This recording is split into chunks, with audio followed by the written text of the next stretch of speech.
أستغفر الله ربي وأتوب إليه لا حول ولا قوة إلا بالله العلي العظيم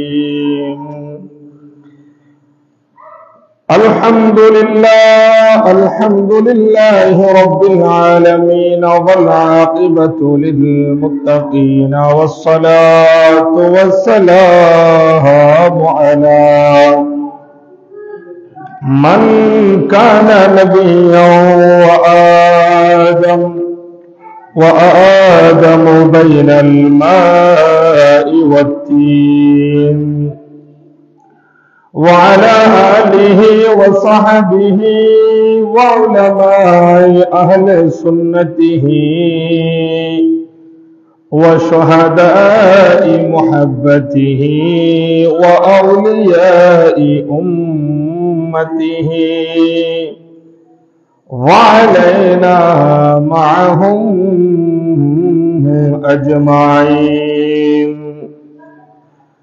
أما بعد فقد قال الله تعالى عز وجل في شان حبيبه ومحبوبه ومعشوقه ومطلوبه مخبرا وآمرا إن الله وملائكته يصلون على النبي يا أيها الذين آمنوا صلوا عليه وسلموا تسليما صلى الله على وآله وأصحابه وسلم صلى الله على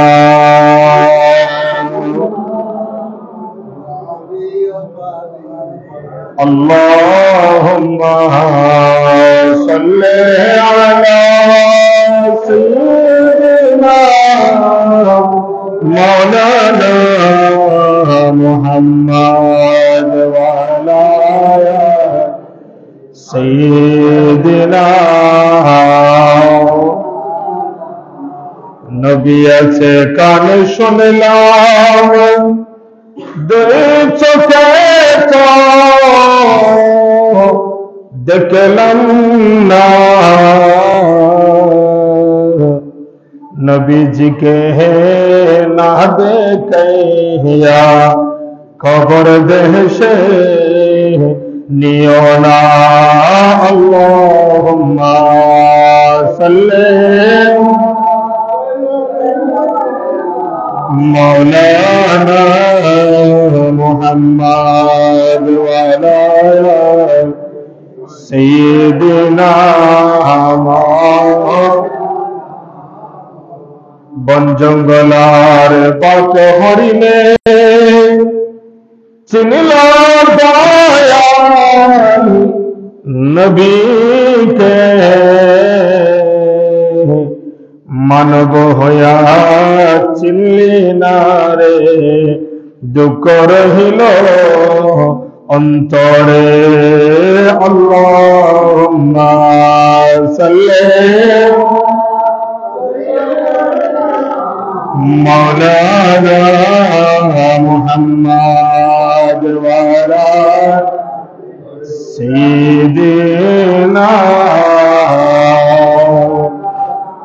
सलात या रसूल अल्लाह अलैकुम वो जहन्नम में गया जो उनसे मुस्तक़बिल हुआ है खलीलुल्लाह जत रसूलुल्लाह की सलातुनिया सलामुनिया हबीबन अऊज़ु बिल्लाहि मिनश शैतानिर रजीम بسم الله الرحمن الرحيم وعد الله الذين آمنوا وعملوا الصالحات منهم مغفرة وأجرا عظيما. وإذا قال الله تعالى عز وجل في القرآن المجيد وفرقانه الحميد يا أيها الناس أنتم الفقراء إلى الله والله الغني والله هو الغني الحميد. صدق الله مولانا العظيم وصدق رسوله النبي الحبيب الكريم ونحن على ذلك لمن الشاهدين والشاكرين والحمد لله رب العالمين. ربي صل وسلم وبارك عليه. তুমি প্রিয় হাবিব সাল্লে আলা, তুমি প্রিয় হাবিব কমলে ওয়ালা, কি নামে ডাকিব আদম তোমায়, কি নামে ডাকিব আদম তোমায়, ডেকেছে তোমায় প্রভু ভালোবাসায়, তুমি প্রিয় হাবিব সাল্লে আলা, তুমি প্রিয় হাবিব কমলে ওয়ালা। হাজির নজির শফিউ বাসির, হাজির নজির শফিউ বাসির, মধুর নামে ডাকে মোহিন কাজির, মধুর নামে ডাকে মোহিন কাজির, রব সব রব সব সবই নিয়ামত, তব উসিলা তুমি প্রিয় হাবিব সাল্লে আলা, তুমি প্রিয় হাবিব কমলে ওয়ালা। উপস্থিত পবিত্র জুমাদুল আখির, জুমাদুল সানি মাসের দ্বিতীয় জুমা। আজকের এই জুমায় আগত সমাবেত মুসল্লিয়ানে کرام, মুরব্বিয়ানে আযম, অত্র এলাকার সর্বস্তরের মুরব্বী, নওজোয়ান ভাইয়েরা, ছোট ছোট মাসুম বাচ্চারা, যতটুকু মাইকের আওয়াজ যাচ্ছে, পর্দানশীল মা ও বোনেরা, রহমানি ওয়া রাহমাতুল্লাহ তাআলা আযজা ওয়া জাল্লা, আসসালামু আলাইকুম ওয়া রাহমাতুল্লাহি ওয়া বারাকাতুহু। মহান রব্বুল আলামিনের দরবারে শুকরিয়া আদায় করছি যে রব্বুল আলামিন অতীব দয়া মায়া মেহেরবানি করে এই কনকনে শীতের দিনে আল্লাহর অনেক বান্দা মেডিকেলে, অনেক বান্দা ঘরে অসুস্থ, এগুলোর থেকে আল্লাহ রাব্বুল আলামিন আমাদেরকে পরিত্রাণ দান করে সুস্থ রেখে সবল রেখে হায়াত রিজিক সবকিছু বাড়িয়ে দিয়ে আল্লাহর ঘর খানায় কাবার অংশ, মসজিদে আসার বসার, সুন্নাত নামাজ আদায় করার, আল্লাহ এবং রাসূলের মুহাব্বতে দরুদ শরীফ আদায় করার যে আল্লাহ আমাদেরকে তৌফিক দান করেছেন, ওই রব্বুল আলামিনের দরবারে দিল থেকে মুহাব্বতের আওয়াজে একটিবার শুকরিয়া আদায় করি। সকলে উচ্চ আওয়াজে বলি আলহামদুলিল্লাহ। সাথে সাথে লক্ষ কোটি দরুদ এবং সালামের নজরানা পেশ করছি সরওয়ারে কায়নাত, ফখরে মওজুদাত, মানবতার মুক্তির কান্ডারি, সর্বযুগের সর্বকালের সর্বশ্রেষ্ঠ নবী জনাবে মুহাম্মদুর রাসূলুল্লাহ সাল্লাল্লাহু আলাইহি ওয়াসাল্লামের নূরানী চরণে শ্রদ্ধা ভরে স্মরণ করেছি এই মাসের 22 তারিখ, যার ইন্তেকাল, আফদাল নাস বা'দাল আম্বিয়া যাকে বলা হয়েছে হযরত সৈয়দনা সিদ্দিক আকবর যার নাম কুনিয়াত, তার যে আসল সত্যিকারের নাম হচ্ছে আব্দুল্লাহ, যাকে আমরা সিদ্দিক আকবর আবু বকর হিসেবে চিনি, যার শানে বলেছেন আতিক। হযরত সাইয়েদনা সিদ্দিক আকবর সহ সমস্ত সাহাবায়ে কেরাম, তাবিঈন, তাবে তাবিঈন, আইম্মায়ে মুজতাহিদিন, আউলিয়ায়ে কেরাম, বুজুর্গানে দ্বীন বিশেষ করে আমাদের থেকে আজকে বিদায় নিয়েছে আমাদের আলহাজ আমিনুল হক সাহেবের জামাতা, বিশেষ করে ওনার মেয়ের জামাই, আমাদের অত্যন্ত প্রিয় মরহুম আইয়ুব সহ যারা ইন্তেকাল হয়ে কবরবাসী হয়েছেন, আল্লাহ যেন জুমার দিনের উসিলাই, সিদ্দিক আকবরের উসিলাই, এই মাসে যারা আল্লাহর নেককার বান্দারা পর্দা করেছেন সকলের উসিলাই, আমাদের সকল মুরব্বীদের, আমাদের সকল ভাই বন্ধু যারা আমাদেরকে ছেড়ে কবরবাসী হয়েছেন, আল্লাহ যেন সকলের জীবনের গুনাহ মাফ করে তাদের আন্ডার কবরকে জান্নাতের বাগান বানিয়ে দেয়। জোরে বলেন আমিন। আর একটু মহব্বতের আওয়াজে বলেন আমিন। ধারাবাহিক আলোচনা, আমি আমার বিষয়বস্তুর উপর আলোচনা করব। সিদ্দিক আকবরের জীবনী থেকে দ্বিতীয় পর্ব আলোচনা করব যতটুকু সময় আছে তার ভিতরে। তার পূর্বে কোরআনুল কারীমের একটি আয়াত, অপর আরেকটি আয়াত যেটা আজকে খুতবার মধ্যে এসেছে, এই দুটার সারসংক্ষেপ সামান্য আপনাদেরকে শোনানোর চেষ্টা করব। আল্লাহ সঠিক কোরআন সুন্নাহর আলোচনা আমাকে আপনাদের সামনে পেশ করার, আপনাদেরকে শোনার, শুনে আমাদেরকে বাস্তব জীবনে আমল করে চলার আল্লাহ তৌফিক দান করুক, আমিন। আর একটু জোরে বলেন আমিন। আল্লাহ বলেন বিসমিল্লাহির রহমানির রহিম, ওয়া'দাল্লাহু আল্লাযীনা আমানু ওয়া আমিলুস সালিহাতি মিনহুম মাগফিরাতাও ওয়া আজরান আযীমা। আল্লাহ তাআলা বলেন, আল্লাহ নিজেই বলতেছেন, আমি ওয়াদা করতেছি, আমি আল্লাহ ওয়াদা করেছি। নবীরা আমাদেরকে শুনিয়ে দিয়েছেন, কারণ কোরআনের যে বাণী, কোরআনের যে আয়াত, এগুলো কার কথা? কোরআন যে আল্লাহর কথা, সেটা আমরা সবাই জানি না, সবাই মানি না। তো আওয়াজটা, কোরআন যে আল্লাহর বাণী, এটা বলতে আমাদের কৃপণতা। এটা বলতে যদি আওয়াজটা বড় না হয় তাহলে আপনি আর কি বলবেন? মসজিদে শুধু আপনার বডিতে আসতে হবে না, অন্তরটাও মসজিদে থাকতে হবে। কারণ জুমাবারে যে আলোচনা হয় এটা আগের যুগের মানুষের রীতি নীতি অনুযায়ী সামনের আগামী জুমাবার পর্যন্ত আমরা কিভাবে চলবো, কিভাবে আমাদের শিক্ষা নিতে হবে, এই সপ্তাহের মধ্যে যেটা আলোচনা হয় সেটা আগামী সপ্তাহের জন্য করণীয়। সেজন্য আমার দিকে লক্ষ্য রাখতে হবে। আমি বলতে চেয়েছিলাম, আল্লাহর যে কোরআন, এই কোরআনের যে বাণী আছে, এগুলা কার কথা? আরো করে বলতে হবে, কার কথা? আল্লাহর কথা। তাহলে আল্লাহর কথার মধ্যে কোন ধরনের সন্দেহ করা যাবে কেন? সেটা আল্লাহ কোরআনুল কারীমের শুরুতে সূরা ফাতিহার পরে আরেকটা সূরা আছে, এই সূরার নাম হচ্ছে সূরা বাকারা।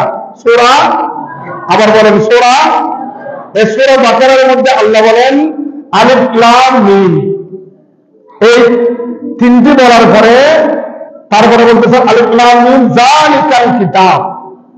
এটা এমন কিতাব যে কিতাবের মধ্যে কোন ধরনের সন্দেহ, যেটা বলেন সন্দেহ নাই। তাহলে আল্লাহর কোরআনে যা আছে তাই বাস্তব। এখানে কোরআনটা জের জবর মুক্তা হরফ নিয়ে যদি সন্দেহ করে, সাথে সাথে ঈমান ক্যান্সেল। ঈমান কি? ঈমান থাকবে না, ঈমান থাকবে না। আসুন, আল্লাহ বলে, রাসূল জানিয়ে দিচ্ছেন, আমার আল্লাহ ওয়াদা করেছে কি কি ব্যাপারে? সেটা হচ্ছে ওয়াদাল্লাহু আল্লাযীনা আমানু ওয়া আমিলুস সালিহাত। আল্লাহ ওয়াদা করেছেন যে যারা ঈমান এনেছে। ঈমান কার উপর? শুধু আল্লাহর উপর নাকি নবীর উপর? আল্লাহ, রাসূল, আল্লাহর যে বিধিবিধান রয়েছে, আমানতু বিল্লাহি ওয়া মালাইকাতিহি ওয়া কুতুবিহি ওয়া রাসূলিহি ওয়াল ইয়াউমিল আখির ওয়াল কদরি খায়রিহি ওয়া শাররিহি মিনাল্লাহি তাআলা ওয়াল বাসি বাদাল মাউত। আল্লাহর যেগুলা বিধান রয়েছে এগুলোর উপর যিনি ঈমান এনেছেন ওনার জন্য সামনে বলা হচ্ছে আমানু ওয়া আমিলুস সালিহাত, যারা ঈমান এনেছে, যারা ভালো কাজ করেছে। সুবহানাল্লাহ বলেন। ঈমানদার মুখে দাঁড়িয়ে আছে, মাথায় টুপি আছে, সব মুখের মধ্যে সবকিছু ঈমানদারের কথা, কিন্তু দিনের বেলায় ঈমানদার, রাতের বেলায় চুরি করে, এই ঈমানদারের দাম আছে? সবাই বলতে হবে, এই ঈমানদারের দাম আছে? দিনের বেলায় ফাঁকা নামাজি, রাতের বেলায় ডাকাতি করে, এই ঈমানদারের দাম আছে?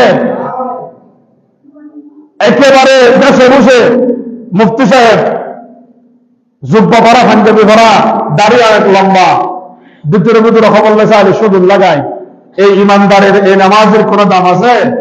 এগুলা থেকে আমাদেরকে হেফাজত থাকতে হবে। সেজন্য আল্লাহ বলেছেন ওয়া আমিলুস সালিহাত, ঈমানদার সাথে সাথে সৎ কাজ করেছে, ভালো কাজ করেছে, তার জন্য কি মিনহুম মাগফিরাতাও ওয়া আজরান আযীমা, তাদের জন্য আমি আল্লাহ ক্ষমা করার প্রতিশ্রুতি দিচ্ছি, তাদেরকে আমি ক্ষমা করে দেব। শুধু তা নয়, তাদেরকে আমি এই দিন, যে দিন কেউ থাকবে না, সেদিন আমি তাদেরকে তাদের কাজের, সৎ কাজের প্রতিদান প্রদান করব। জোরে বলেন সুবহানাল্লাহ। আর একটু মহব্বতে বলেন না সুবহানাল্লাহ। তাহলে ঈমানদার হলে, সৎ কাজ করলে তাদেরকে ক্ষমা করার ঘোষণা দিয়েছেন কে? আবার তাদেরকে উত্তম প্রতিদান দিবে, তাদের এই সৎ কাজের নিয়ামত বদলা দিবে, সেটাও ওয়াদাবদ্ধ করেছেন, ওয়াদাবদ্ধ হয়েছেন নিজে নিজে, তিনি হচ্ছেন আল্লাহ। তাহলে আল্লাহর ওয়াদা কোনদিন খেলাফ হবে? আল্লাহ যেটা বলেছেন সেটার বাইরে কোন কাজ হবে? তাহলে আমরা যদি নিজেকে ঈমানদার বলি, মুসলমান বলি, মুত্তাকি বলি, আমরা অসৎ কাজ করতে পারবো? সেটা বলেন, অসৎ কাজ করতে পারবো? আমাদেরকে সৎ কাজ করতে হবে, যেহেতু আমরা ঈমানদার। ঈমানদার হওয়ার পরে সৎ কাজ করলে তার জন্য নিয়ামত উভয় জাহানে, দুনিয়াতেও আছে, আখিরাতেও আছে, পরে বড়ও আছে, জান্নাতেও আছে, এবং জান্নাতে যাওয়ার সাথে সাথে তাদের জন্য নিয়ামতের কোন শেষ, যেটা বলেন না শেষ। আল্লাহ আমাদেরকে সকল ধরনের দুনিয়া আখিরাতে, কবরে, হাসরে আল্লাহর নিয়ামত ভোগ করার ঈমানদার হিসেবে আমরা দুনিয়ায় এসেছি। আমাদেরকে ঈমানদার হিসেবে সৎ কাজ করে দুনিয়া থেকে যাওয়ার আল্লাহ তৌফিক দান করুন। জোরে বলেন আমিন। সালাতুন ইয়া রাসূলুল্লাহ।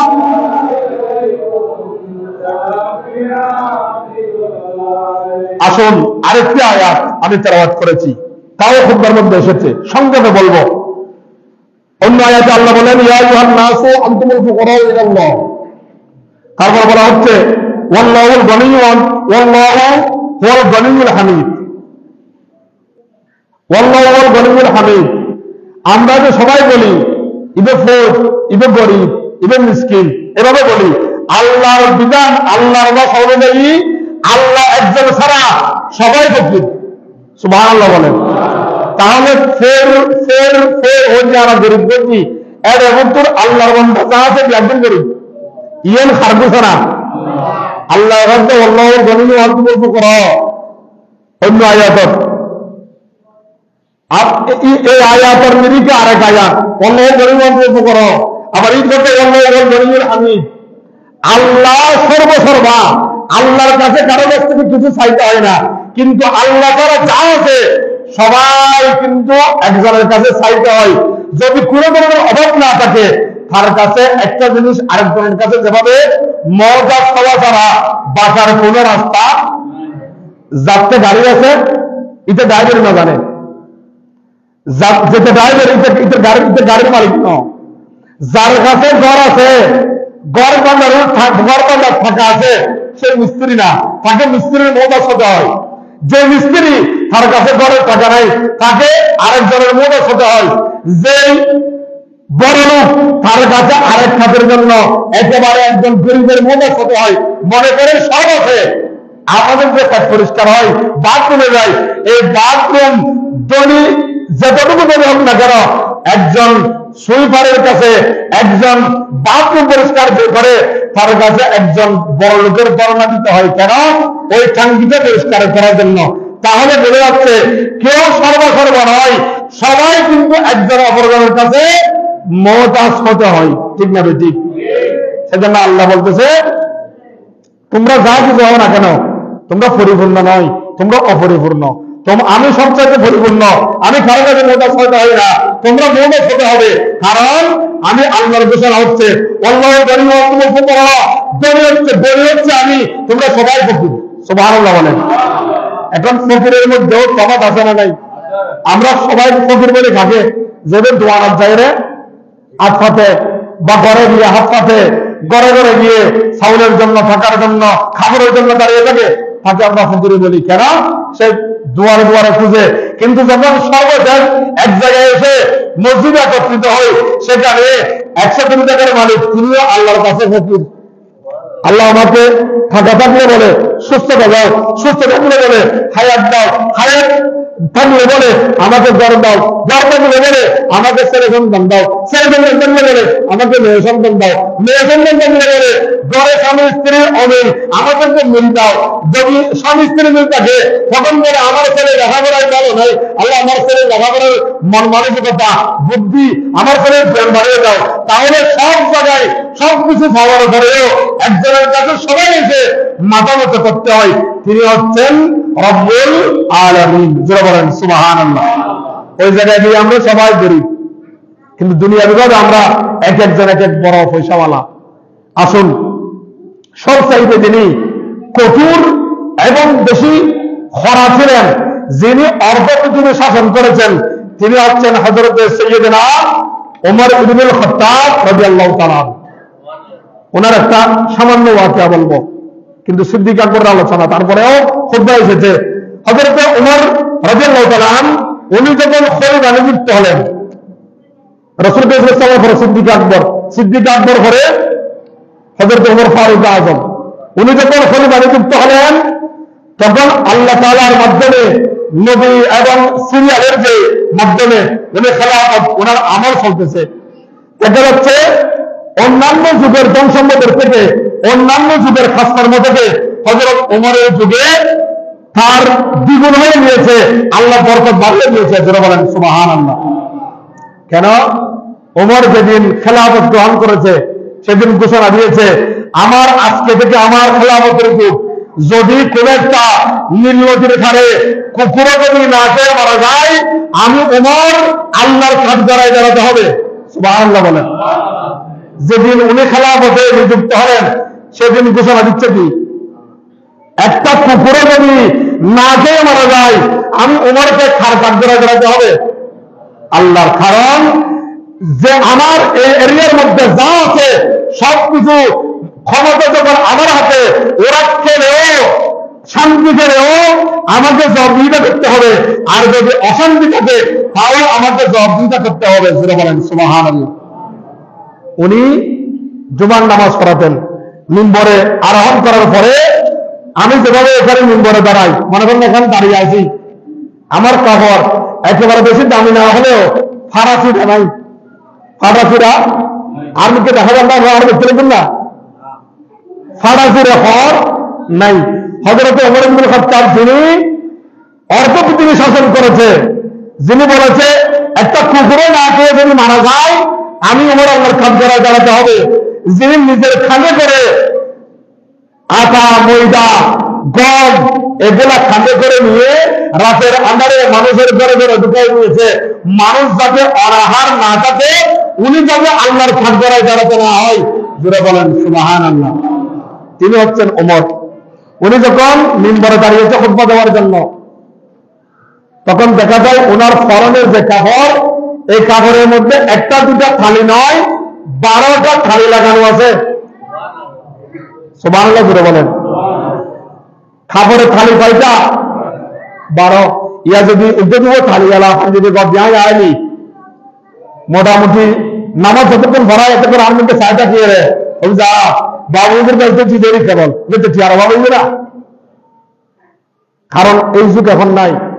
হযরত ওমর কাপড় যেটা গায়ে নিয়ে সেটাতে থালি কয়টা? 12টা। এখন একটার ঘটনা শুনতেছেন, সামনে আরেকটা আসতেছে, 12টা থালি। কারণ উনি যে রাসূলুল্লাহ সাল্লাল্লাহু আলাইহি ওয়াসাল্লামের দরবারে এবং ওনার যে বাইতুল মাল আমরা যে বলতেছি এখন, এগুলো যেগুলো আসতো সেগুলো থেকে উনি মাত্র পরিবারের জন্য সব মিলিয়ে বেতন নিতেন মাত্র 2 দিরহাম।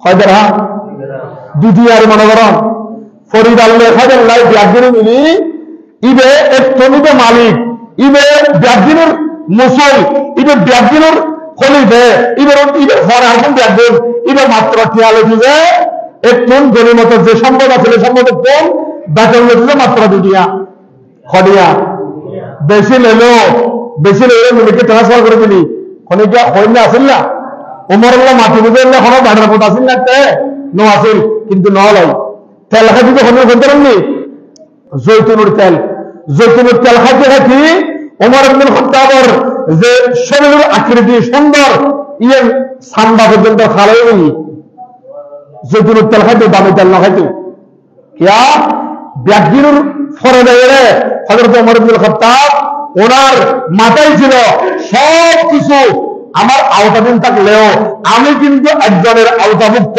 তার কাজ দ্বারায় আমাকে দাঁড়াতে হবে জুড়ে বলেন সুবহানাল্লাহ হযরত ওমর ইবনুল খাত্তাব উনি আর কি বলেছে জানেন আমি আফসোস করতেছি ওমর বলতেছে আমি আফসোস করতেছি কি আফসোস করতেছেন বলতেছে আমার মা যদি আমাকে জন্ম না দিত কতই না ভালো হতো কারণ আমি জানি আমার জন্মগ্রহণ করেছে আমি জান্নাতে যাবো ঠিক আছে তারপরে জান্নাতে যাওয়ার আগে যে সময় এই সময়ের মধ্যে যতগুলো কষ্টের জায়গা আছে এগুলোকে এগুলো পার হয়ে আমাকে যেতে হবে সেজন্য আমি যদি গরু গাদা হতাম আমাকে জবাই করে খাইয়ে দিত আমাকে এতগুলা পরিশ্রম এত জায়গায় আমাকে দাঁড়াইতে হতো না এটা ওমরের মুখে বলা তাহলে ওনারা আল্লাহকে কিভাবে ভয় করেছে হযরত ওমর ইবনুল খাত্তাব উনি জুমার ইমামতি করতেন একদিন জুমার নামাজের সময় অতিক্রম হয়ে গিয়েছে আসে নাই আসতে দেরি হয়ে গিয়েছে সবাই ওমরের রাস্তার দিকে তাকায়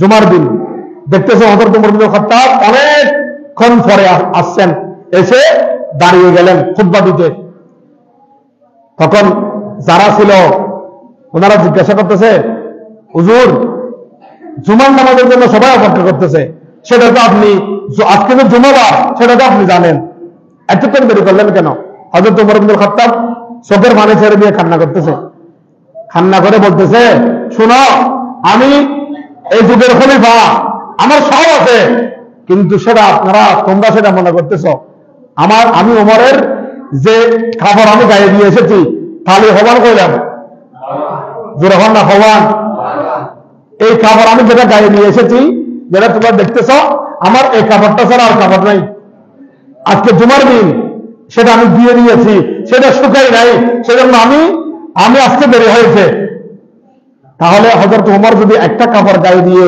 12টা তালিওয়ালা কাপড় যদি পরে শাসন করে দেয় এই ওমর থেকে আমাদের শিক্ষা নেওয়ার দরকার নাই যারা বলেন না আছে না নাই তাহলে ওমরের যুগ কোথায় ওমরের পরিচালনা কোথায় আমাদের পরিচালনা কোথায় আল্লাহ আমাদেরকে বোঝার তৌফিক দান করুক আমিন একটু দরুদ শরীফ পড়েন সালাতুন ইয়া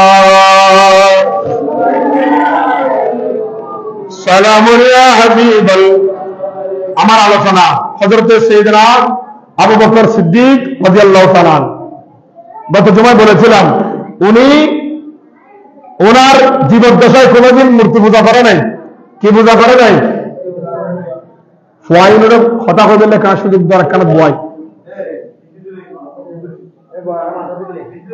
ও মদিনা তোমায় বলতে পারি না ও মদিনা তোমায় বলতে পারি কি করে বলবো তোমায় বলো না তোমার বুকে শুয়ে আছে যে জনা যাকে সৃষ্টি না করিলে আমার রাব্বানা কিছুই সৃষ্টি করত না ও মদিনা তোমায় বলতে মহব্বতে ও মদিনা হযরত সাইয়েদনা আবু বকর সিদ্দিক রাদিয়াল্লাহু তাআলা তিনার মর্তবা এত বেশি যার শানে আল্লাহ কোরআনুল কারীমের আয়াত নাযিল করেছেন শুধু তা নয় সিদ্দিক আকবরের জন্য স্পেশাল অনেকবার সিদ্দিক আকবরের জন্য বার্তা নিয়ে হযরত সাইয়েদনা জিবরিল আমিন নবীর দরবারে অনেকবার এসেছেন শুধু সিদ্দিক আকবরের কারণে, সিদ্দিক আকবরের কথা বলার জন্য। আপনারা বলেন সুবহানাল্লাহ। কোরআনুল কারীমের আয়াত দেখেন, আল্লাহ বলে আল্লাযীনা ইয়ানফিকুনা আমওয়ালাহুম বিল-লাইলি ওয়ান-নাহারি সিররান ওয়া আলানিয়াতান ফালাহুম আজরুহুম ইনদা রাব্বিহিম ওয়া লা খাউফুন আলাইহিম ওয়া লা হুম ইয়াহজানুন। সুবহানাল্লাহ বলেন। আল্লাহ বলতেছে হযরতে সাইয়েদনা সিদ্দিক আকবরের যা মাল ছিল, মাল টাকা, যখন 1 টাকার দাম অনেক বেশি, তখন হযরতে সাইয়েদনা সিদ্দিক আকবর আল্লাহর রাস্তায় অর্থাৎ নবীকে দান করতেন। উফনে গোপনে, দিনে রাতে, উফন এবং গোপন এই 4টি ভাগে, দিনে রাতে এবং যা অপ্রকাশ্যে 4 ভাগে হযরতে সিদ্দিক আকবর দান করতেন। দিনে 10 দিরহাম, রাতে 10 দিরহাম, অথবা এখানে বোঝা যাচ্ছে যদি 40 দিরহাম দান করতেন সিদ্দিক আকবর, দিনের মধ্যে 10 দিরহাম দান করতেন, রাতে 10 দিরহাম দান করতেন এবং প্রকাশ্যে 10 দিরহাম দান করতেন, গোপনে আবার 10 দিরহাম দান করতেন। মোট 40 দিরহাম যতদিন পকেটে ছিল, যতদিন টাকাওয়ালা ছিল, ততদিন নবীর পিছনে থেকে প্রত্যেকদিন 40 দিরহাম দান করা, সেটা সিদ্দিক আকবরের একটা রীতি হয়ে গিয়েছে। বলেন সুবহানাল্লাহ। যখন 2 দিরহাম বেতন দিয়ে ফারুক আজম পরিবার নিয়ে চলতে পারত, তখন 40 দিরহাম প্রতিদিন দান করা, সেটা কত বড় ভাগ্যের বিষয়, সেটা কত বড় ধনীওয়ালা মানুষের বিষয়, চিন্তা করে আমাদের এখন করা দরকার। যার উপর খুশি হয়ে আল্লাহ বলেন, আমি যারা তাদের সম্পদ ব্যয় করে রাতে ও দিনে, এটা সিদ্দিক আকবরের জন্য বলেছেন, কেমন এবং প্রকাশ্যে ও গোপনে, তাদের প্রতিদান তাদের প্রতিপালকের নিকট রয়েছে, তাদের কোনো ভয় নাই। সুবহানাল্লাহ বলেন। এবং তাদের কোনো চিন্তাও নাই। আল্লাহ বলে দিয়েছেন কি, যারা দিনেও দান করে, রাতেও দান করে, প্রকাশ্যেও দান করে, গোপনেও দান করে, তাদের জন্য কোনো ধরনের ভয় নাই, কোনো ধরনের চিন্তা নাই। যে সময় বলেছেন এই আয়াত, সেই সময় সিদ্দিক আকবর দান করে 40 দিরহাম। কয় দিরহাম? যে সময় মনে করেন 10 দিরহাম দিয়ে মসজিদে নববীর জায়গা ক্রয় করতে পারে, ওই সময় 40 দিরহামের দাম কত? সেজন্য হযরত আবু হুরায়রা রাদিয়াল্লাহু তাআলা আনহু বলেছেন, যে কোনো ব্যক্তি আমার উপর যে কোনো তিনি তার প্রতি ইহসান করেছে, রাসূলুল্লাহ সাল্লাল্লাহু আলাইহি ওয়াসাল্লাম বলতেছেন, আমার উপর যে ব্যক্তি, আমার যে সাহাবায়ে কেরামরা ইহসান করেছে, আমি তাদের ইহসানের বদলা দিয়েছি। এটা কার কথা? নবীর কথা। সুদা কথা কি জানেননি? আর নবী হবে যারা আর ইসলামুল্লাহ, ধর্মুল্লাহ, দ্বীনুল্লাহ, মসজিদুল্লাহ, খায়কাবুল্লাহ, মসজিদে নববীল্লাহ, যারা আয় নবীর ইহসান করছি, তারার বদলা আয় নবীর ইহসানের বদলা করে দান করে দিই। কিন্তু একজন মানুষ, একজন পুরুষ, যার বদলা আমি দুনিয়াতে দিতে পারি নাই, নবীর, এটা নবীর ঘোষণা, সাধারণ কথা নয়। আমার নবী বলতেছে, আসলে দেখেন নবীর কি কিছু ছিল না এরকম। আমার নবী তো চাইলে যদি উহুদ পাহাড়কে বলে, এ পাহাড় তুমি স্বর্ণ হয়ে যাও, স্বর্ণ হয়ে যেত। যদি বলতো এই মদিনা শরীফের দুলিবালি এগুলো স্বর্ণ হয়ে যাও, স্বর্ণ হয়ে সিদ্দিক আকবরের ঘরে চলে যাও, আমি তাকে বদলা দিয়ে দিব, এরকম চাইলে আমার নবী থাকতেন না। কারণ নবীর জবানে বলা মাত্র করে দেন কে?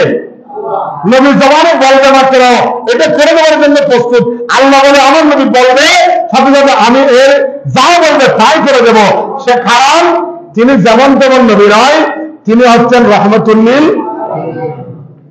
আমার নবী ঘোষণা দিচ্ছেন, সিদ্দিক আকবরের যে ইহসান আমার জন্য, দ্বীনের জন্য, ধর্মের জন্য, আমার উম্মতের জন্য, এই ইহসানের বদলা আমি দিতে পারি নাই, এগুলা দেব আমি কাল কিয়ামতের ময়দানে। সিদ্দিক আকবর এই ফয়সালা, এই কিয়ামতের ময়দানে যখন সিদ্দিক আকবরকে নবী বলবে, সিদ্দিক আসো, আমি আগামী জুমায় থাকবো, আগামী জুমায় আলোচনা করবো ইনশাল্লাহ। সিদ্দিক আকবর যাওয়ার বেলায় কিছু জিনিস আমাদেরকে বলে গিয়েছেন, কিন্তু ওসিয়ত করে গিয়েছেন। একটা রাষ্ট্রীয়, একটা পারিবারিক, আর একটা খাফন দাফন। এখন তো আমরা নিজে শুননি, আমরা সবাই মিলাদ, কিয়াম, উরুস, ফাতিহা এগুলো নিয়ে থাকি। আমরা থাকবো সেটা চিন্তা করি, সরে যাবো সেটা চিন্তা করি না। যখন আসছি আপনার বোঝার বয়স হয়েছে, আপনার জানাজা, আপনার কাফন দাফন, আপনার গোসল এগুলা কে করাবে? আপনার ছেলেকে বলে যাবেন। আপনার ছেলে যদি আপনার আকীদার না হয়, অন্য আকীদার হয়, আপনার স্ত্রীকে বলে যাবেন। আপনার স্ত্রীও যদি অন্য আকীদার হয়, আপনি এলাকার যে কোনো মানুষকে বলে যাবেন আমার জানাজা অমুকে করাবে, আমার গোসল, আমার কাফন অমুকে করাবে। কারণ আমার কাফন দাফন করানোতেও একটা তৃপ্তি লাগবে, কারণ তিনি আমার আকীদার মানুষ হতে হবে।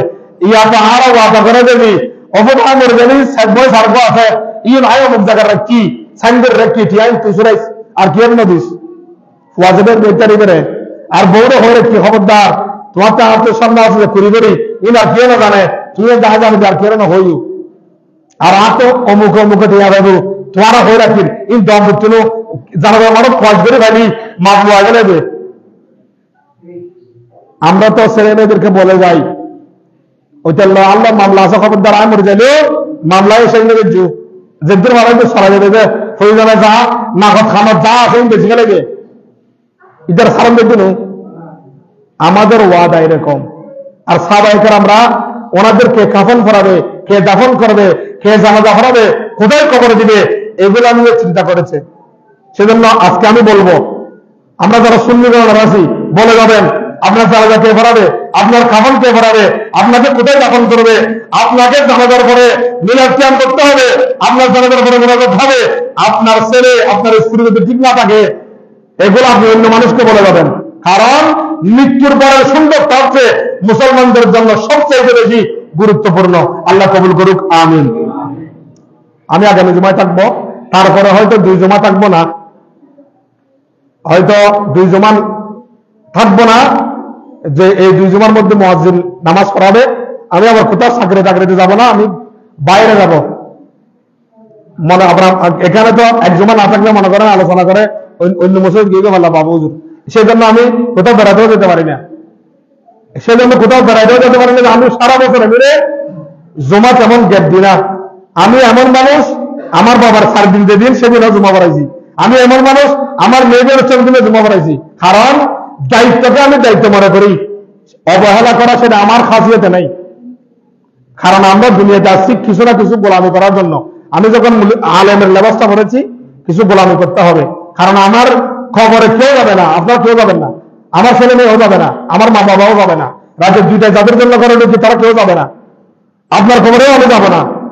সুতরাং যেগুলো কিছু নিয়ে যাওয়ার জন্য, কিছু কবরে যাওয়ার জন্য যদি চিন্তা না করি, একেবারে খালি হাতে আসছি খালি হাতে চলে যাবো, এরকম হলে চলবে না। কিছু খবরের জন্য জোগাড় করেন, দরকার আছে খবরের জন্য কিছু জোগাড় করবেন। যেমন আপনি দেখেন গতকালকে রাতে আমি দেখতেছি আমাদের সব ড্রাইভার উনি প্রত্যেক বৃহস্পতিবার রাতে মসজিদের বাইরে ঝাড়ু দেয়। এখন আপনি এই ঝাড়ুটা নিতে হাতে আপনার লজ্জাবোধ হবে যে আল্লাহর ঘরের বাইরে ঝাড়ু দেওয়ার জন্য এটা লজ্জাবোধ করেন, এটাকে গর্ববোধ করে, মনে করবেন তার উপরে আল্লাহ রাজি। এখন আমার আপনার তো ইগুতে লাগবে, আমি কিভাবে এই ঝাড়ুটা নিব, আমি কিভাবে ঝাড়ু দিব, আমি কিভাবে মসজিদ পরিষ্কার করব। যতক্ষণ পর্যন্ত এই জায়গা থেকে ফিরে আসতে পারবেন না ততক্ষণ পর্যন্ত আপনার অন্তর থেকে অহংকার যাবে না। আগামী জুমা আলোচনা হবে সিদ্দিক আকবরের ইন্তেকালের সময় উনি কি বলে গিয়েছেন। আল্লাহ আমাদেরকে সিদ্দিক আকবরের পথমতে চলে ওনার আদর্শ কিছু হলেও জীবনে বাস্তবায়ন করার তৌফিক দান করুক, আমিন। আমি আপনাদের কাছে দোয়া কামনা করতেছি, বিশেষ করে আমাদের আইয়ুব আজকে যিনি 11টায় জানাজা হয়েছে, আমার ছাত্র আরিফ, তাকে আমি পড়াইছি ছোটবেলায়, আর তার বাবাকে যেন আল্লাহ জান্নাত দান করে, আমিন। আমাদের বুরহান, তার বাবা তার দাদা দাদি পরিবারের জন্য দোয়া চেয়েছে, আল্লাহ যেন তার পরিবারকে কবুল করে, তার মার হায়াত দারাজ করে, এবং আলহাজ মুজিবুর আলম বাবুল আঙ্কেল তাদের পরিবারের পক্ষ থেকে সকলকে দাওয়াত দেওয়া হচ্ছে। মাজারে আপনাদের জন্য খানার ব্যবস্থা আছে, এখানে